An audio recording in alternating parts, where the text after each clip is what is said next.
রব্বুল আলামিন ঘোষণা করলেন ওয়াল আসর। এখানে আসর শব্দটা কি? আল্লাহ তাআলা একটা ওয়াও দিয়েছেন, হুজুর রয়েছেন সামনে, এই ওয়াওটা হচ্ছে কসমিয়ার ওয়াও, কসমের জন্য আল্লাহ রাব্বুল আলামিন ওয়াও ব্যবহার করেছেন। প্রশ্ন আসে ভাই আমার, আল্লাহ তাআলা কসমের জন্য ওয়াও এখানে ব্যবহার করলেন কেন? আসরুল তো বলতে পারতেন, কিন্তু ওয়াও ওয়াল আসর বললেন কেন? কসমের শব্দ ওয়াও দিলেন কেন? উদাহরণস্বরূপ, আপনারা আমাকে দাওয়াত করেছেন ত্রিপুরা থেকে, দিনের বেলা ইমাম সাহেবকে জিজ্ঞাসা করেছেন, ওই ইমাম সাহেব বলেন ত্রিপুরা থেকে যে হুজুরকে দাওয়াত করা হয়েছে উনি কি আমাদের মাহফিলের মধ্যে আসবেন? ইমাম সাহেব বলছেন হ্যাঁ উনি আসবেন। এরপর আবার আপনাদের সন্দেহ হয়, জিজ্ঞাসা করেছেন ইমাম সাহেব ভালো করে বলুন, ত্রিপুরা থেকে যে হুজুরকে দাওয়াত করা হয়েছে উনি কি আমাদের ওয়াজের মধ্যে আসবেন কি আসবেন না? ইমাম সাহেব বলেছেন আল্লাহর কসম উনি আসবেন, উনি বদরপুর এসে পৌঁছে গেছেন। আল্লাহর কসম যেমনি দিলেন, সঙ্গে সঙ্গে ইয়াকিন 0 থেকে 100% হয়ে যায়। কথা বলেন ঠিক না বেঠিক? আর কোনো প্রশ্ন করার প্রয়োজন হয়? ইয়াকিন বেড়ে যায়। ইয়াকিনের জন্য, কথাটা লুট বানানোর জন্য কসমের শব্দ ব্যবহার করা হয়। আল্লাহ রাব্বুল আলামিন এখানে যে বিষয়টা উনি পরে বলবেন ওই বিষয়টার গুরুত্ব বাড়ানোর জন্য, লুট বানানোর জন্য কসমের শব্দ ব্যবহার করেছেন। এবার প্রশ্ন আছে, আল্লাহ তাআলা কিসের কসম এখানে করলেন? কিসের উপরে তো গুরুত্ব দিলেন? আমার আল্লাহওয়ালা মুসলমান, আল্লাহ রাব্বুল আলামিন এখানে আসরের কসম করেছেন। প্রশ্ন আছে, আল্লাহ রাব্বুল আলামিন এখানে কালের, সময়ের, যুগের কসম করলেন কেন? কারণ সময়টা হচ্ছে মানুষের জীবনের একটা মূল্যবান সম্পদ। আমার আল্লাহওয়ালা মুসলমান, সময়টা হচ্ছে মানুষের জীবনের মূল্যবান সম্পদ। কিভাবে? কারণটা হচ্ছে সময়ের সাথে সম্পর্ক রয়েছে ইতিহাসের, অতীতের, সময়ের সাথে সম্পর্ক রয়েছে ভবিষ্যতের, সময়ের সাথে সম্পর্ক রয়েছে জান্নাতে যাওয়ার, সময়ের সাথে সম্পর্ক রয়েছে জাহান্নামে যাওয়ার, সময়ের সাথে সম্পর্ক রয়েছে লাইফটা সাকসেস করার, সময়ের সাথে সম্পর্ক রয়েছে লাইফ আনসাকসেস করার। কথা বলেন ঠিক না বেঠিক? এই কারণে ভাই আমার, সময়টা হচ্ছে মানুষের জীবনের মূল্যবান সম্পদ। আল্লাহ তাআলা আপনাকে যে সময়টা দিয়েছেন, মহামূল্যবান সময় দিয়েছেন, ওই সময়টা আপনি কীভাবে কাটাবেন ওটা যদি আপনাকে ঠিক করতে হয়, তাহলে আপনি যদি আপনার ইতিহাসের দিকে তাকান, অতীতের দিকে তাকান, তাহলে ইতিহাস আপনাকে বলে দিবে আপনার জীবনের মহামূল্যবান সময় কোন পথে পরিচালিত করবেন।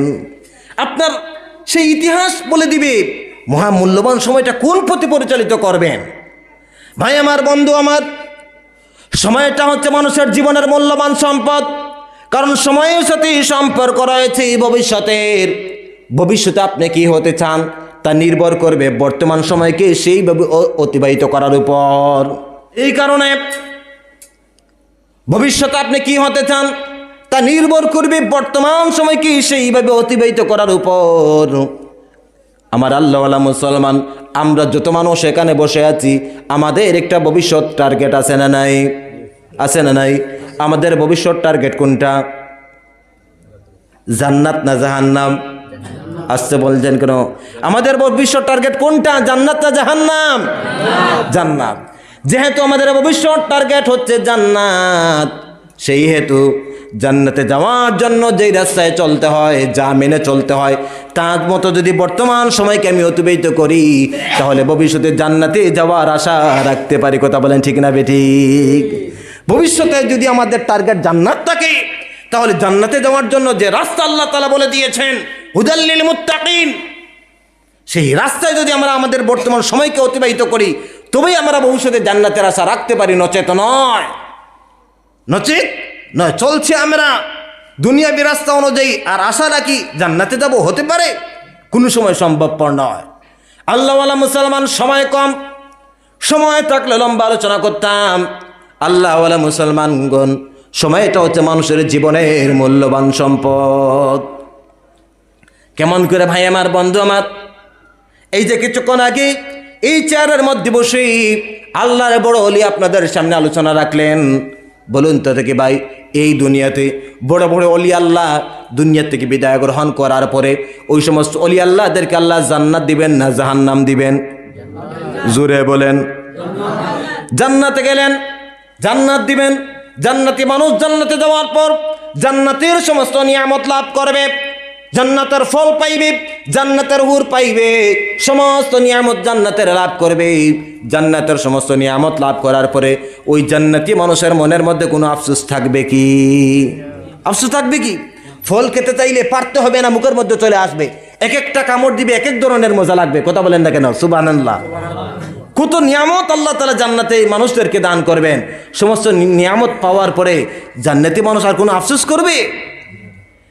আল্লাহওয়ালা মুসলমানগণ, জান্নাতি মানুষ জান্নাতি যাওয়ার পর আফসোস কিন্তু করার কথা নয়, কিন্তু এরপরও আফসোস করবে একটা জিনিসের জন্য। ভাই আমার, বন্ধু আমার, জান্নাতি মানুষ জান্নাতে যাওয়ার পর যেই জিনিসটার জন্য আফসোস করবে, সেই জিনিসটা হচ্ছে শুধুমাত্র দুনিয়ার সময়। দুনিয়ার সময়ের জন্য আফসোস করবে। আরে মনে মনে যেই সময়টা আমি অপচয় করেছি, নষ্ট করেছি, মোবাইল দেখেছি, ইউটিউব দেখেছি, ফেসবুক দেখেছি, ওই সময়টা যদি আমি তসবিহ পড়তাম, কোরআনে পাকের তিলাওয়াত করতাম, জিকির আজকার করতাম, তাহলে জান্নাতের মধ্যে আরো বেশি বেশি নিয়ামত লাভ করতাম। বলেন না সুবহানাল্লাহ। এই জিনিসটার জন্য শুধু আফসোস করবে। এখানে আমির শরীয়ত হুজুর আপনাদেরকে তসবিহ শিক্ষা দিলেন, তসবিহ শিক্ষা দিয়েছেন। কিসের জন্য?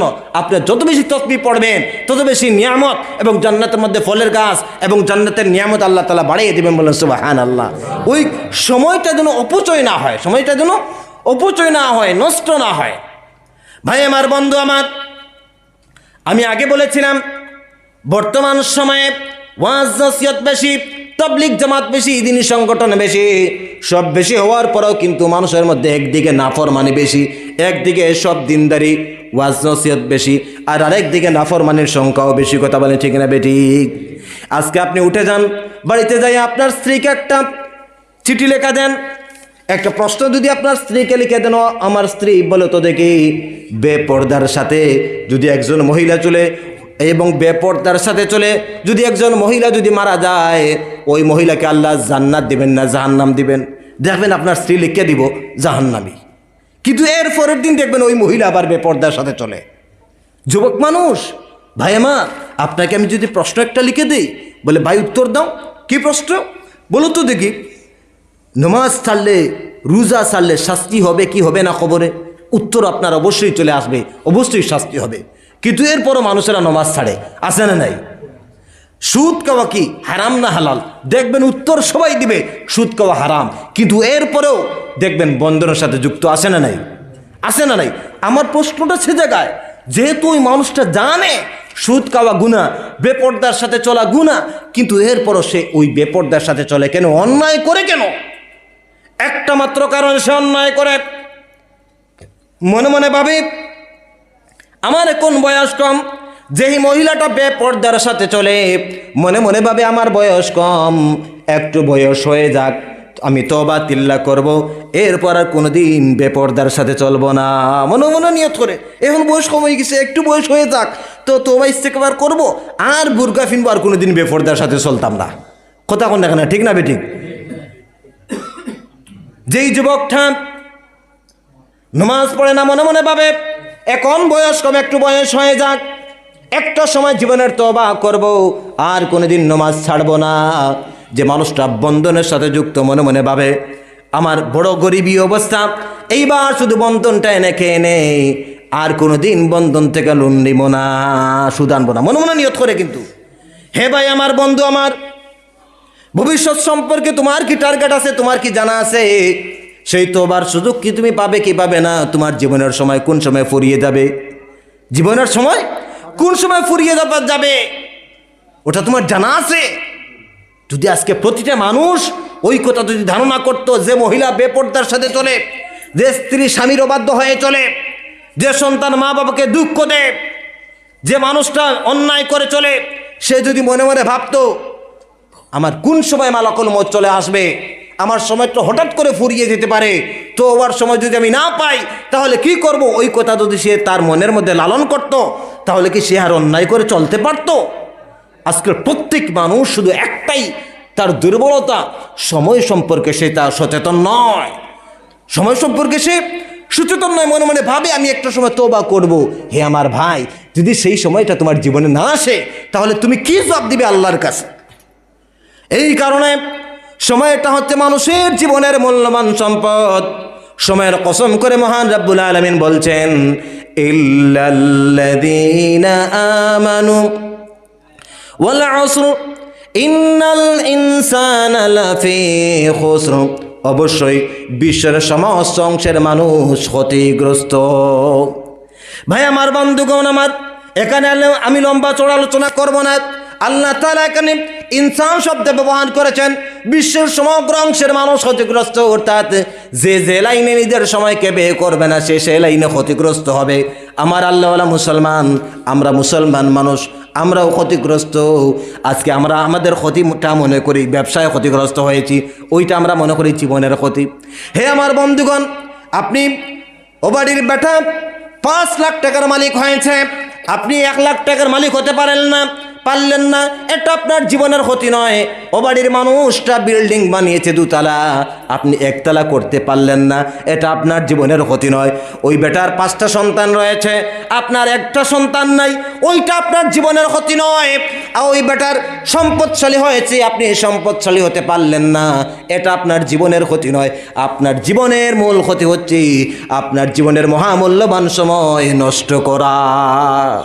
আপনার জীবনের মূল ক্ষতিটা হচ্ছে, আমাদের জীবনের মূল ক্ষতিটা হচ্ছে আমাদের জীবনের মহামূল্যবান সময়কে অপচয় করা, বেহুদা নষ্ট করা, এটাই হচ্ছে জীবনের মূল ক্ষতি। এই কথা বলে রব্বুল আলামিন বললেন, ইল্লাল্লাযীনা আমানু ওয়া আমিলুস সালিহাতি ওয়া তাওয়াসাউ বিল হাক্কি ওয়া তাওয়াসাউ বিস সাবর। ইল্লাল্লাযীনা আমানু, ওই সমস্ত মানুষ ক্ষতিগ্রস্ত নয়, সিওয়াই ওই সমস্ত মানুষ, ইল্লাল্লাযীনা আমানু, যারা ঈমান আনছে আল্লাহ তাআলার উপরে। আল্লাহ রাব্বুল আলামিন এখানে 4টা গুণের কথা বললেন, আমি এক এক করে 4টা গুণ বলবো। আল্লাহওয়ালা মুসলমানগণ, 1 নম্বরে আল্লাহ তাআলা বললেন যারা ঈমান এনেছে আল্লাহ তাআলার উপরে, তারা এক ক্ষতি থেকে বেঁচে গেল। তারা কোথা থেকে বেঁচে গেল? ক্ষতি থেকে বেঁচে গেল। এবার প্রশ্ন করবেন, হুজুর আপনি দীর্ঘক্ষণ আলোচনা করলেন আমাদের জীবন ক্ষতিগ্রস্ত। ও হুজুর, ত্রিপুরার হুজুর, আমরা তো বেঁচে গেছি। বলে কেন? বলে আমরা তো ঈমান এনেছি আল্লাহ তাআলার উপর, ওই কারণে আমরা ক্ষতি থেকে বেঁচে গেছি। তাই তো ভাই আমার, বন্ধু আমার, সবাই বলবেন আমরা ঈমান এনেছি আল্লাহর উপরে, কিন্তু কেমন ঈমান আনলেন? যদি আজকের বর্তমান সময়ের 70 বয়স্ক একজন মহিলাকে যদি প্রশ্ন করা হয়, হে আমার দিদি, হে আমার দাদি, বলো তো দেখি ঈমান কাকে বলে? তুমি যে ঈমানদার হিসাবে দাবি করলে, বলো তো দেখি ঈমান কাহাকে বলে? আজকে মুসলমানদের এমন অবস্থা, বিল্ডিং বানানো কেমনে তৈরি করতে হয় ওইটা সম্পর্কে মানুষ জানতে পারে, কেমনে ঘর সুন্দর করতে হয়, সম্পদ কেমনে বানাতে হয় ওইটা সম্পর্কে মানুষ সার্চ করতে পারে, জানতে পারে। কিন্তু ঈমান কাকে বলে যদি আপনার এই চৌরঙ্গি যদি বাজারে যাওয়ার পর একজন মানুষ যদি প্রশ্ন করে, একজন হিন্দু মানুষ, বলো তো মুসলমান ভাই, বলো তো দেখি ঈমান কাহাকে বলে? আজকের যুগের মুসলমানের যুবকের এমন অবস্থা, আমতা করে ওই হিন্দু ভাইটাকে জবাব দিবে, ভালোভাবে জবাব দিতে পারবে না। কথা বলেন ঠিক না বেঠিক? ভালো করে জবাব দিতে পারবে না ঈমান কাহাকে বলে। ঈমান আল্লাহওয়ালা মুসলমান, দিল দিয়ে বিশ্বাস করাম, ইকরার বিল লিসান, জবান দিয়ে স্বীকার করাম, আল আমল করাই, 3টা জিনিস মেলা হয় ঈমান। এবার প্রশ্ন আছে, হুজুর দিল দিয়ে বিশ্বাস করা কি? বিশ্বাস করা কাহাকে বিশ্বাস করা, কেমন করে বিশ্বাস করা? একটা মাত্র শব্দ টেনে আনবো, আর আলোচনা করব না। আমরা ছোট্টবেলায় মক্তবের মধ্যে পড়েছিলাম, কথা বলেন ঠিক না বেঠিক? আমানতু বিল্লাহ পড়েন নাই? কত ধরে পড়ছেন? একটু হাতটা তুলেন। সবাই আমরা পড়েছি আমানতু বিল্লাহ, ওইটার অর্থও শিখেছি, হাতটা লামান। এবার অর্থ মুখস্থ আছে কার? কতজন হাতটা তুলেন? অর্থ মুখস্থ আছে? ভাই আমি কিন্তু আপনাদের লজ্জা দেওয়ার জন্য বলছি না, হ্যাঁ জীবনের অর্ধেক ধাপ চলে গেছে। ওই সময় হুজুররা আমরা এত ছোট ছিলাম, বুঝার মতন বয়স আমাদের ছিল না, শুধু মুখস্থ শিখিয়েছেন। আজকে বড় হয়েছি, বুঝার মতন অভিজ্ঞতা নিজেরা সঞ্চয় করেছি। কথা বলেন না কেন, ঠিক না বেটি? ওই সময় ছোট্টবেলায় পড়েছিলাম, আমানতু বিল্লাহি ওয়া মালাইকাতিহি ওয়া কুতুবিহি ওয়া রুসুলিহি ওয়াল ইয়াউমিল আখির। আমানতু বিল্লাহ, আমরা ঈমান এনেছি কার উপর? আল্লাহর উপর। ওইটা বাচ্চা বয়সে বলেছি, সাধারণ কথা। ঈমান আনছি আল্লাহর উপরে, সাধারণ কথা। সাধারণ কথা নয়, বহুত গুরুত্বপূর্ণ কথা। ভালো করে কথার গভীরে গিয়ে প্রবেশ করে দেখুন, ঈমান এনেছে আল্লাহর উপরে। খাওয়ানোওয়ালার জাতকে, সবাই চুপ, খাওয়ানোওয়ালার জাতকে, হায়াতের মালিক কে, মৌতের মালিক কে, সবকিছুর মালিক কে, সবকিছুর মালিক আল্লাহ। বিমার দেন কে, শিফা দেন কে, ঠিক নাকি? শিফা যদি আল্লাহ দেন, আপনার মা অসুস্থ হয়েছেন, ক্যান্সার হয়েছে, দৌড় দিয়ে আমরা সর্বপ্রথম ডাক্তারের কাছে। ডাক্তার যখন গুড়িয়ে দিয়েছে, যাও তোমার মায়ের বাবার অবস্থা খারাপ, আর বাঁচবে না, শেষ সময় চলে এসেছে, বাড়িতে নাও, যা কিছু খেতে চায় খেতে দাও, তোমার মা আর বাঁচবে না। ওই সময় আমাদের হুঁশ হয়, বাড়িতে নিয়ে আসি মাকে। গ্রামের ইমামদেরকে জড়ো করি, হুজুরদেরকে ডাকি, ও হুজুর আসেন, আমার মায়ের অবস্থা খারাপ, বাবার অবস্থা খারাপ, কোরআন শরীফের খতম করেন। কথা বলেন ঠিক না বেটি? ডাক্তার যে সময় গুড়িয়ে দিছে, তখন আমরা কোরআনের দ্বারস্থ হই। আবার বলছি, শিফার মালিককে আল্লাহ। যদি ওইটা 100% ইয়াকিন অন্তরের মধ্যে রাখতাম মুসলমান, তাহলে কোরআনের দ্বারস্থ হইতাম, আল্লাহর দ্বারস্থ হইতাম, এরপর সুন্নত হিসাবে ডাক্তারের কাছে যাইতাম। কথা বলেন ঠিক না বেঠিক? কিন্তু আমরা যাই কোন সময়? যে সময় বেরো ফিট লাগছে তখন। এই বাস্তব সত্য না মিথ্যা? ভাই আমার, আমানতু বিল্লাহ আমরা বলি, হায়াতের মালিককে, মৌতের মালিককে, মৌত দেন কে আল্লাহ। এই কথা আমরা সবাই বলি, কিন্তু মুখের কথা, অন্তরের কথা নয়। কেমনি আমি উদাহরণ দিয়ে দেখাই। এই যে লাইট জ্বলতেছে কিসের মাধ্যমে? কারেন্টের মাধ্যমে। কারেন্টের মধ্যে হাত দিলে মানুষ বাঁচে কি মরে? মরে যায়। আমি যদি বলি, মুরব্বী মানুষ ওই কারেন্টের মধ্যে হাত দেন, দিবেন? দিবেন না। কেন দিবেন না? মরে যাব। অথচ বলতেন আল্লাহ মারনেওয়ালা, দৃশ্যমান কারেন্টের মধ্যে হাত দিলে মানুষ মারা যায়। ওই কারণে আল্লাহ অদৃশ্যমান মারনেওয়ালা, ওইটার প্রতি ইয়াকিন দুর্বল হয়ে গেছে মুসলমান। দৃশ্যমান থাকার কারণে অদৃশ্যমান আল্লাহ মারনেওয়ালা, ওইটার প্রতি ইয়াকিন দুর্বল। খাওয়ানোওয়ালার জাত আল্লাহ, ওইটা মুখ দিয়ে বলি, হুজুর আল্লাহ তো খাওয়ান, খেত না করলে খাবো কি? খেত না করলে খাবো কি? চাকরি না করলে খাবো কি? ব্যবসা না করলে খাবো কি? আল্লাহ তো অবশ্যই খাওয়ান, কিন্তু ওইগুলা হচ্ছে মাধ্যম। ও মুসলমান, এটা হচ্ছে কমজোর ইমানদারির আলামত, কমজোর ইমানের আলামত। পাথর দেখছেন, পাথর ভাঙ্গার পরে অনেক সময় দেখা যায় পাথরের ভিতরে পোকা আছে না নাই? ওই পাথরের ভিতরের পোকাকে খাদ্য খাওয়াইয়া অক্সিজেন যোগান দিয়া বাঁচাইয়া রাখেন যিনি, তিনি আমাদের কে? আরো আসতে বলেন কে? আটলান্টিক মহাসাগরের অতল তলদেশে প্রকাণ্ড তিমি মাছ থাকে। প্রতিদিন টন টন খাদ্যের প্রয়োজন হয়। সকালবেলা ওই তিমি মাছগুলা তার গন্তব্য ঘর থেকে বের হয়ে যায় খাদ্য খাওয়ার জন্য। বিকালবেলা টন টন খাদ্য খাওয়াইয়া ওই তিমি মাছকে ঘরে পৌঁছাইয়ে দেন যিনি, তিনি আমাদেরকে। ওই আল্লাহ যদি তিমি মাছকে খাওয়াতে পারেন, আমাদেরকে কি খাওয়াতে পারেন কি পারেন না? আমাদের ইয়াকিন দুর্বল হয়ে গেছে মুসলমান, আমাদের ইয়াকিন দুর্বল। আসবাবের প্রতি ইয়াকিন, বস্তুর প্রতি ইয়াকিন, চাকরির প্রতি ইয়াকিন চলে গেছে। ওই কারণে আজকে আমরা এত লাঞ্ছিত আর বঞ্চিত, এত নিষ্পেষিত। আমার আল্লাহওয়ালা মুসলমান, এই ইমানটা আল্লাহ প্রদত্ত ইমান আনতে হবে।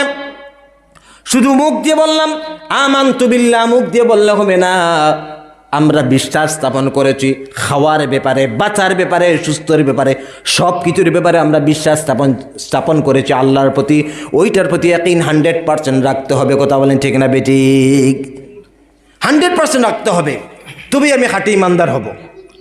আমার আল্লাহওয়ালা মুসলমান, ইমানের তাফসিলে যদি আলোচনা করি লম্বা সময়ের প্রয়োজন, আমি সেই দিকে যাব না।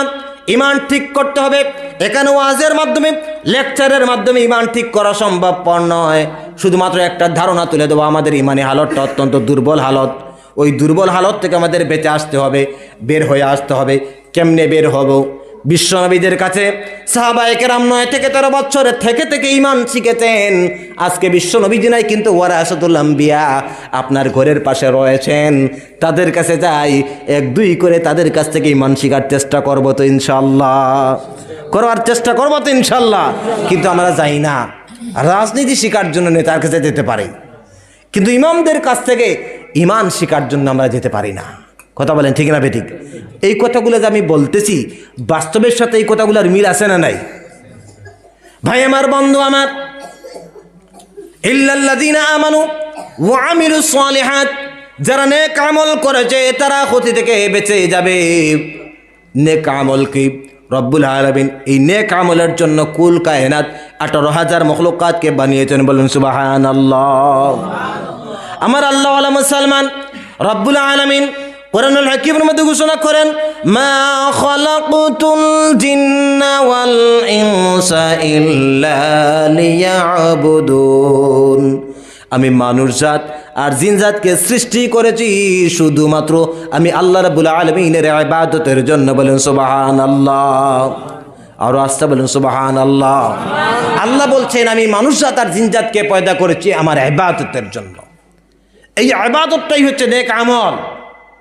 আমার আল্লাহ ওয়ালা মুসলমান, আল্লাহ রাব্বুল আলামিন এই দুনিয়াতে যতগুলা ইবাদত সৃষ্টি করলেন, তৈরি করলেন, জিকির আজকার, দান খয়রাত, কোরআনে পাকের তিলাওয়াত, নামাজ পড়া, হজ করা, যাকাত দেওয়া, সমস্ত কিছু নেক আমল। নেক আমল, এই সমস্ত কিছু নেক আমলের মধ্যে সবচেয়ে উৎকৃষ্ট নেক আমল হচ্ছে নামাজ আদায় করা। বলেন সুবহানাল্লাহ। কোনটা? নামাজ আদায় করা। বিশ্ব নবীজিকে সাহাবায়ে কেরাম জিজ্ঞাসা করলেন, ইয়া হাবিবাল্লাহ, ইয়া রাসূলুল্লাহ, ইসলামের মধ্যে কোন আমলটা সবচেয়ে বেশি পছন্দনীয়? বিশ্ব নবী জনাব মুহাম্মদুর রাসূলুল্লাহ সাল্লাল্লাহু আলাইহি সাল্লাম বললেন, সময় মতো নামাজ আদায় করা ইসলামের মধ্যে সবচাইতে পছন্দনীয় আমল। বলেন সুবহানাল্লাহ। বিশ্ব নবীজিকে সাহাবায়ে কেরাম আরো প্রশ্ন করলেন, ইয়া হাবিবাল্লাহ, কোন আমলের দ্বারা বান্দা আল্লাহ তাআলার একেবারেই নিকটতর হয়ে যায়? বিশ্ব নবীজি বললেন, বান্দা যখন সিজদা দেয় তখন আল্লাহ এবং বান্দার মধ্যে কোনো পার্থক্য বা পর্দা থাকে না। বলেন সুবহানাল্লাহ। আল্লাহর একেবারেই নিকটতর হয়ে যায়।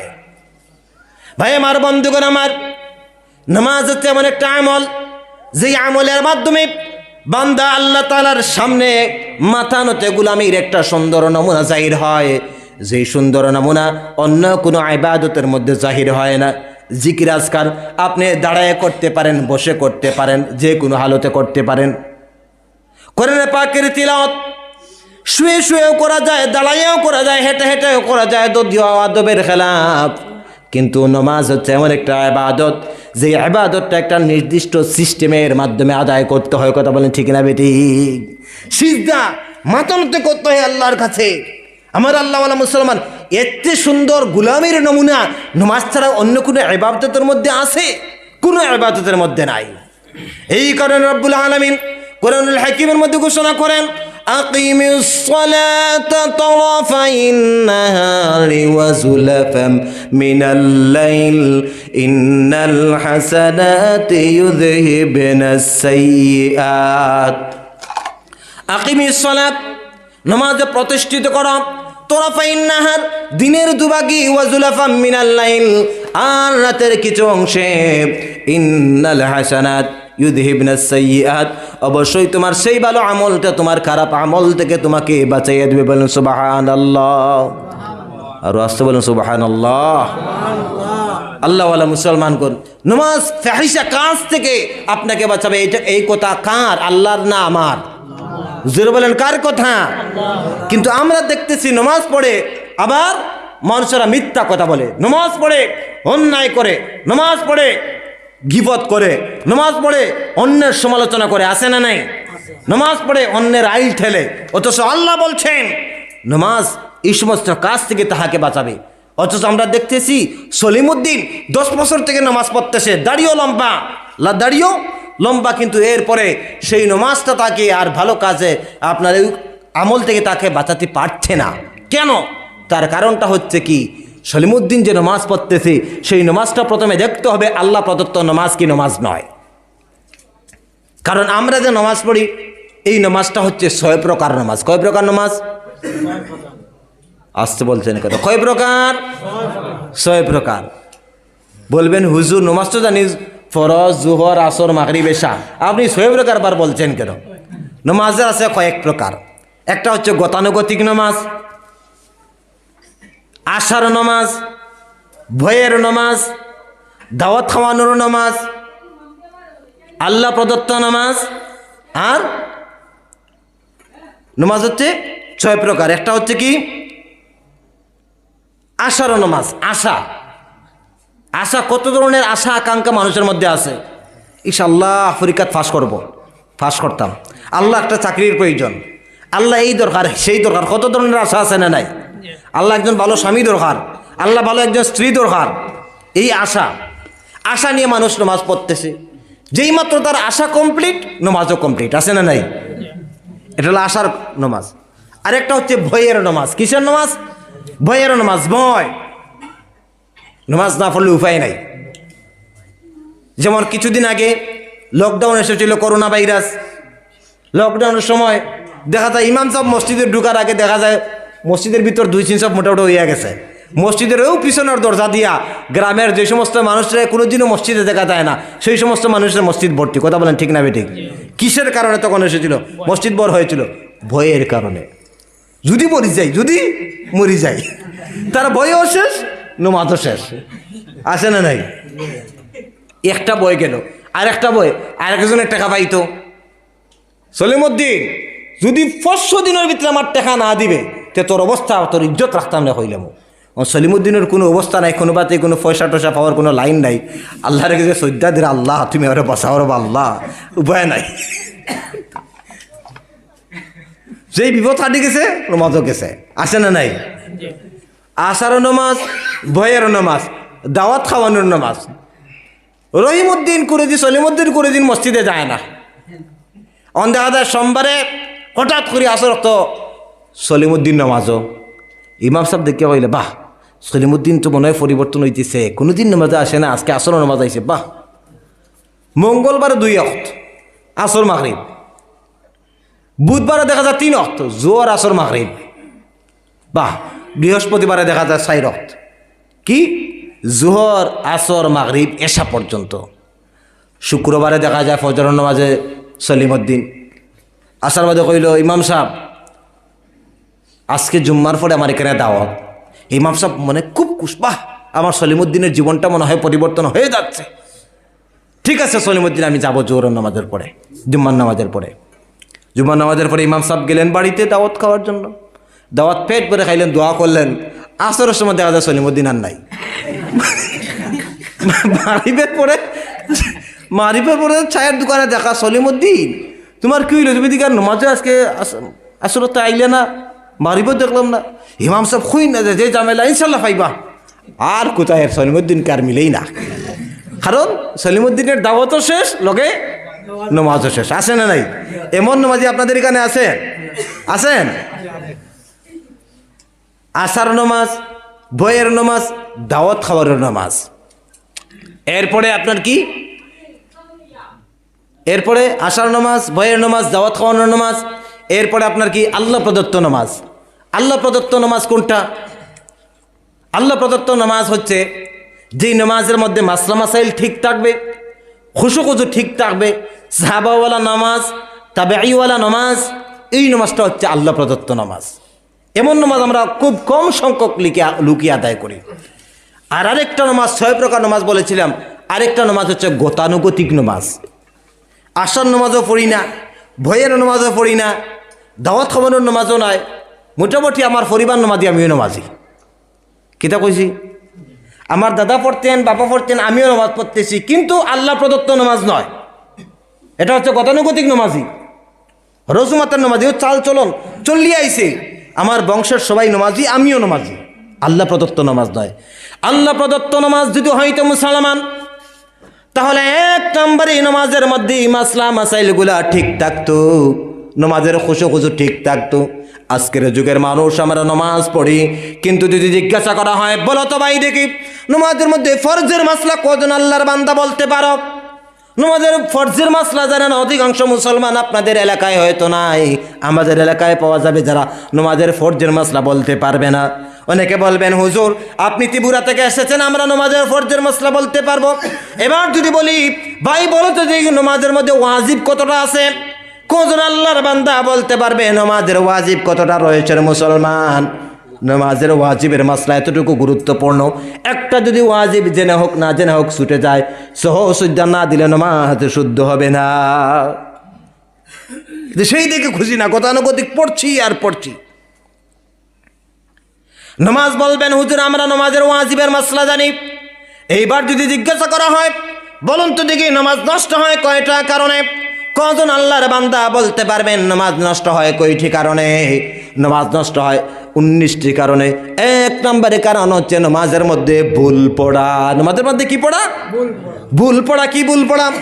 একজনের কাফ শুদ্ধ হয় না, কুল হুয়াল্লাহু আহাদ বলো আল্লাহ তাআলা একজন কাফটা শুদ্ধভাবে বলতে পারে না, সে বলল কুল হুয়াল্লাহু আহাদ, নাউযুবিল্লাহ, সঙ্গে সঙ্গে অর্থ হয়ে গেল এক আল্লাহ তাআলাকে খেয়ে নাও, নাউযুবিল্লাহ। এমন নামাজ যদি আমরা আদায় করি ওই নামাজ আমাদেরকে আল্লাহর কাছে নিয়ে যেতে পারবে? এই কারণে নামাজের মাসলা ঠিক করতে হবে। 2 নম্বরে নামাজের মধ্যে খুশু ঠিক করতে হবে, ধ্যান খেয়াল ঠিক রাখতে হবে। মুসলমান, আজকের যুগের মানুষ আমরা নামাজ পড়ি কিন্তু নামাজের মধ্যে ধ্যান খেয়াল নাই। নামাজে তাকবীরে তাহরিমা আছে না নাই? তাকবীরে তাহরিমার অর্থ কি? হাত বাঁধা না, তাকবীর মানে আল্লাহু আকবার, তাহরিমা মানে হারাম করা। কি হারাম করা? দুনিয়া হারাম করা, আল্লাহকে সামনে নিয়ে আসা। কিন্তু আজকের যুগের মানুষ আমরা যখন আল্লাহু আকবার ইমাম সাহেব কইলেন তখন দুনিয়া হারাম করার কথা, আর আমাদের দুনিয়া আল্লাহু আকবার লোকে দুনিয়া আমাদের মাথার ভিতরে ঢুকলো। গুরগুর ইমাম সাহেব রুকু যাইতেছে, আমরা রুকু যাইতেছি, উঠতেছি, সজ্জা যাইতেছি, গুরগুর মাথা চরকি ঘুরাইতেছে। আসে না নাই? চলে কি চলে না? এখন ইমাম সাহেব নামাজের সালাম ফিরাইয়া কইলেন কি জানি আজকে নামাজ 6 রাকাত হইল, 3 রাকাত না 4 রাকাত। দেখবেন ইমাম সাহেব সঙ্গে সঙ্গে 3 দল হয়ে যায়। একদল কইব 3 রাকাত, একদল কইব 4 রাকাত, আর একদল কইব 5 রাকাত। এটা বাস্তব সত্য।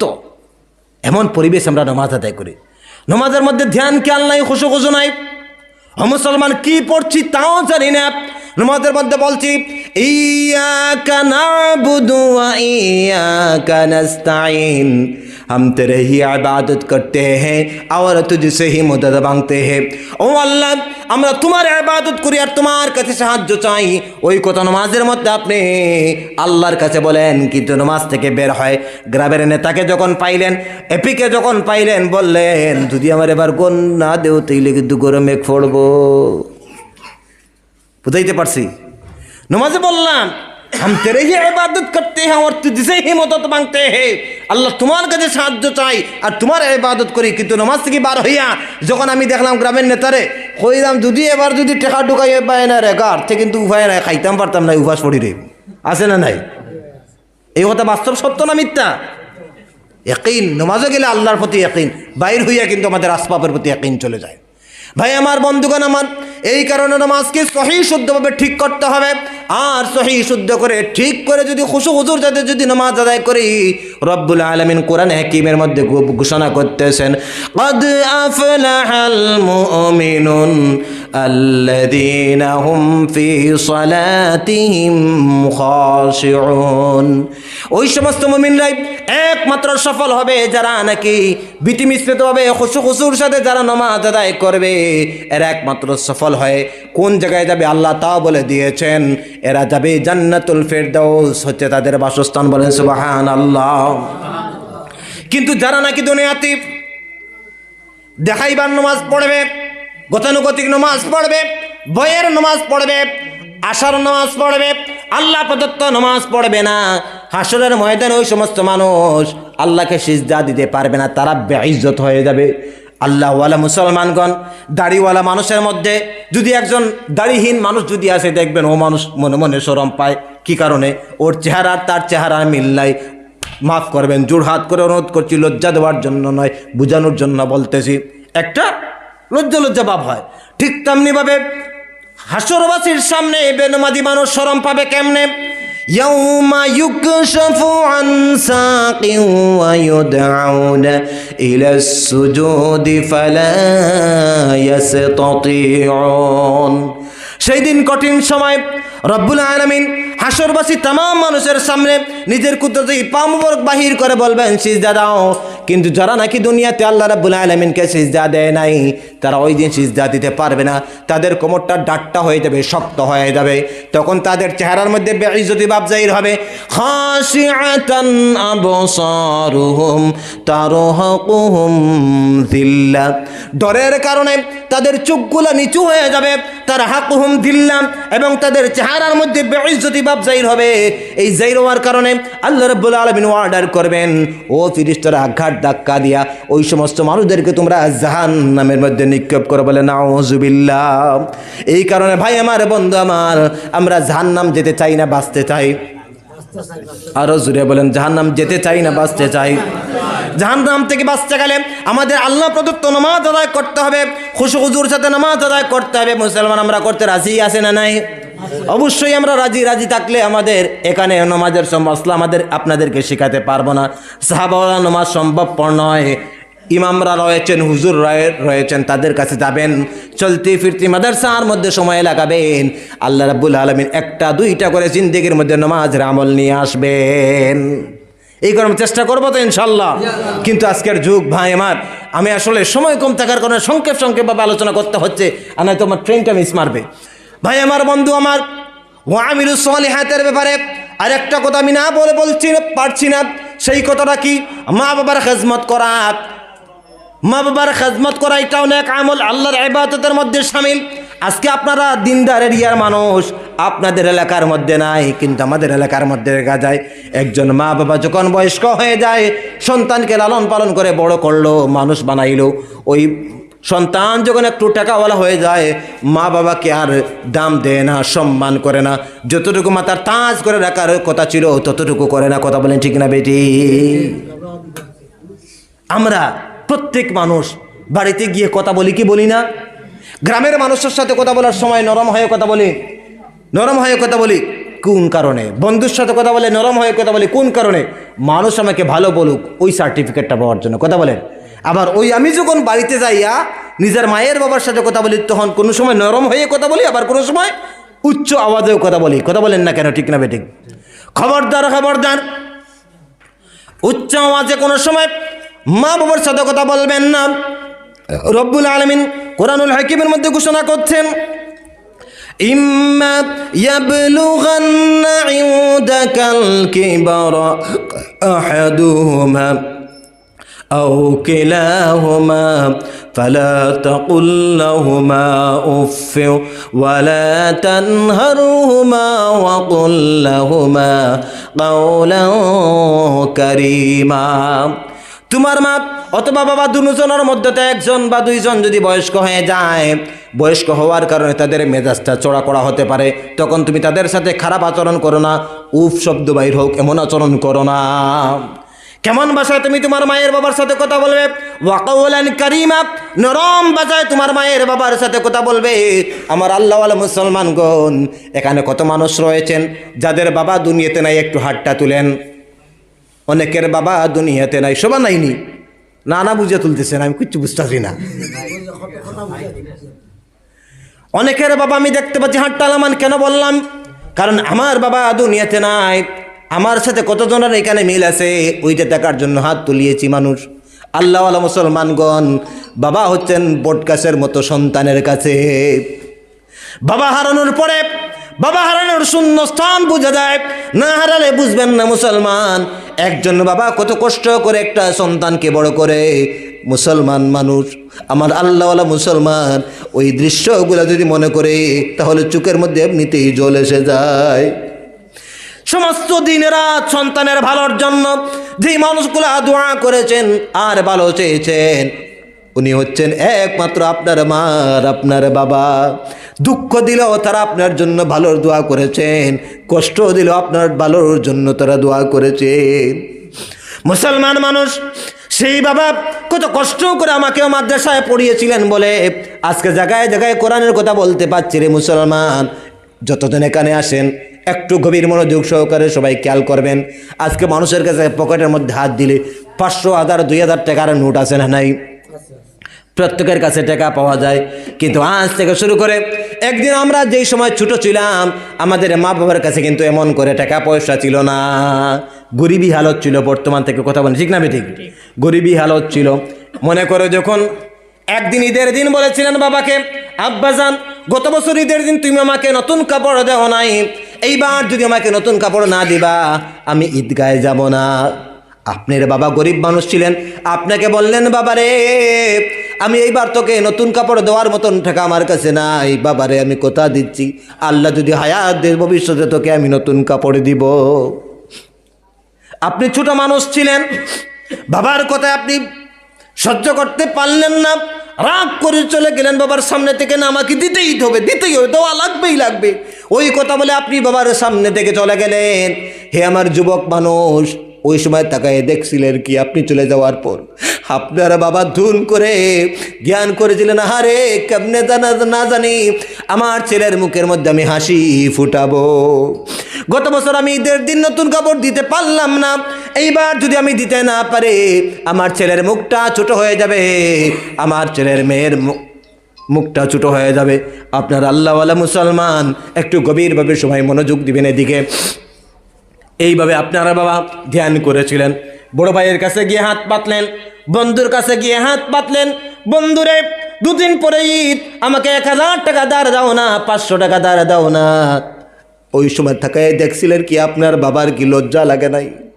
আপনার সুখের জন্য, আপনার ওই ছোট্ট ছোট্ট মুখটার মধ্যে হাসি ফুটাবার জন্য আপনার বাবা আপনার বাচ্চা বয়সে না জানি কত মানুষের কাছে হাত পেতেছিলেন আপনার সুখের জন্য। ঈদের দিন আজকে আপনি নতুন কাপড় পরতেছ, তাকায় দেখছিলেন কি ওই ঈদের দিন আপনার মা ঈদের দিন কোনো বাড়িতে বেড়াইতে যায় না, কেন জানেন?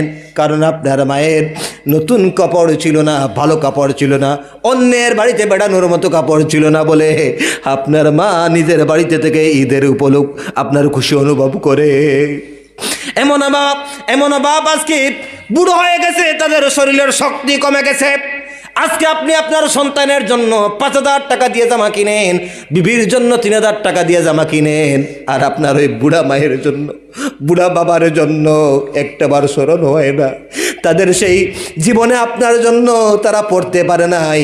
বাজার থেকে আপনার আপেল 1 কেজি কিনে আনলে একটা আপেল উনি কান্নাই আপনার জন্য রেখে দিয়েছেন। মাও লুকাইয়া রেখে দিয়ে সন্তানের জন্য, বাবাও লুকাইয়া রেখে দিয়ে সন্তানের জন্য, আপেল খায় নাই। আর আজকে আপনি আপনার সন্তানকে এনে আপেল খাওয়াচ্ছেন। আপনার ওই বুড়া মায়ের কথা, বাবার কথা একটি বার ইয়াদ হয় না মুসলমান।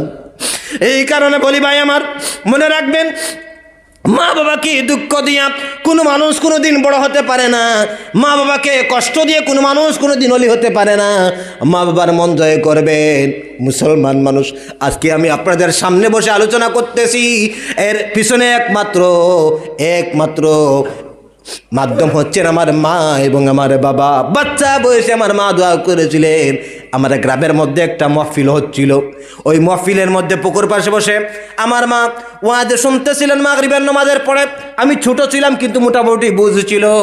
যেই মাত্র আমি মায়ের কাছে গেলাম, আমার মা আমাকে জড়িয়ে ধরে বললেন, আল্লাহ আমার এই বাচ্চারে তোমার রাস্তায় দান করব, তুমি আমার এই বাচ্চাটাকে একজন বড় ওয়াজ বানাইয়া দিও।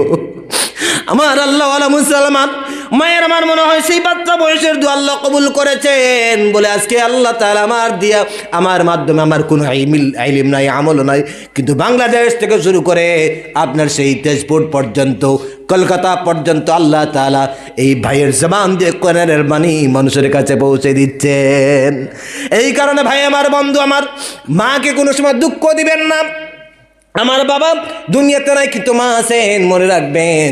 আজকে আমি এখানে বের হওয়ার আগে মায়ের কাছে গেলাম, মা যেই মাত্র বলেন আল্লাহর হাওলা যাও, আল্লাহর হাওলা দোয়া মাত্র আমি ঘর থেকে বার হই না, সঙ্গে সঙ্গে সাহস বেড়ে যায়। এই কারণে মা বাবাকে কোনো দিন দুঃখ দিবেন না। আল্লাহওয়ালা মুসলমান, আমি মুসাফির মানুষ। মুসাফির, বিশ্ব নবীজি বলেছেন মুসাফিরের দোয়া বৃথা যায় না। যত জায়গায় গিয়েছি কোনো জায়গায় লজ্জা পাই নাই। ও আল্লাহ, মসজিদের ভিতরে বসে আল্লাহ তোমার ঘরের জন্য তোমার কাছে চাইতেছি, আল্লাহ তোমার একজন বান্দাকে তুমি তৈরি করে দাও যে তোমার দেওয়া সম্পদ থেকে তোমাকে 10,000 টাকা দান করবে। কোনো আল্লাহর বান্দা আছেন নাকি আল্লাহর ঘরকে সুন্দর করার জন্য আল্লাহর দেওয়া সম্পদ থেকে আল্লাহকে 10,000 টাকা দান করবেন? মুসাফির মানুষ দোয়া করব। কোন আল্লাহর বান্দা আছেন নাকি মাত্র 10,000 টাকা দান করবেন আল্লাহর ঘরের জন্য? এক নম্বরে আল্লাহ ওয়ালা মুসলমানগণ, কতদিন রঘুনাথপুর বিশাল করে একটা মাদ্রাসায় হঠাৎ করে বললাম 50,000, কিন্তু আল্লাহর বান্দা 1 লক্ষ টাকা এক ব্যক্তি দিয়ে দিল। আল্লাহ ওয়ালা মুসলমানগণ, আল্লাহ আমি তোমার কাছে চাইতেছি, তুমি শরম দেওয়াও না, আয় আল্লাহ লজ্জা দেওয়াও না, তোমার একজন বান্দাকে শুধুমাত্র 10,000 টাকার জন্য তুমি কবুল ফরমাও।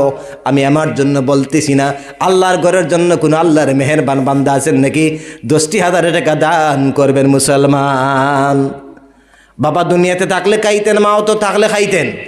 10,000 টাকা দেনওয়ালা কোনো আল্লাহর বান্দা বান্দি আছেন? 10,000 টাকা দেনওয়ালা? ঠিক আছে, 5,000 দিনওয়ালা যদি থাকেন, 5,000 দেখেন। আমার মসজিদ দুতলা মসজিদ, গতদিন মাত্র 70,000 টাকা নিয়ে আর টাইলসের জন্য উদ্যত হইলাম না, টাইলস লাগাইব, ওয়াল টাইলস। এক একটা টাইলসের দাম 350 টাকা, এক একটা 1 ফুট বাই 1.5 ফুট টাইলস 350 টাকা লাগিয়েছি। যার কাছে 15,000 বলি, 10,000 বলি, 5,000 বলি, আমার গ্রামের কোনো মানুষ লজ্জা দেন, আমাকে দিয়ে দেয়, হাজার হাজার টাকা কালেকশন হয়ে যায়। আল্লাহ আল্লাহ মুসলমানগণ, আর আপনারা দিনদার এলাকার মানুষ, আপনাদের মসজিদ আরও সুন্দর হওয়ার প্রয়োজন। কোন আল্লাহর বান্দা আছেন 50,000 টাকা দান করবেন? 50,000 টাকা। ভাই আমার, আজকে আমরা দিচ্ছি না মসজিদে, কেন? কারণ আপনি যে সম্পদ, আজকে সম্পদের মায়া কিসের জন্য? সন্তানের জন্য। কথা বলে ঠিক না বেঠিক? সন্তানের জন্য, নাতি নাতনি এদের জন্য রাখবেন। ভাই আমার, একদিন দুনিয়াতে আপনার সন্তান থাকবে, নাতি থাকবে, নাতিন থাকবে, স্ত্রী থাকবে, সব থাকবে, শুধু থাকবেন না কে? আপনি।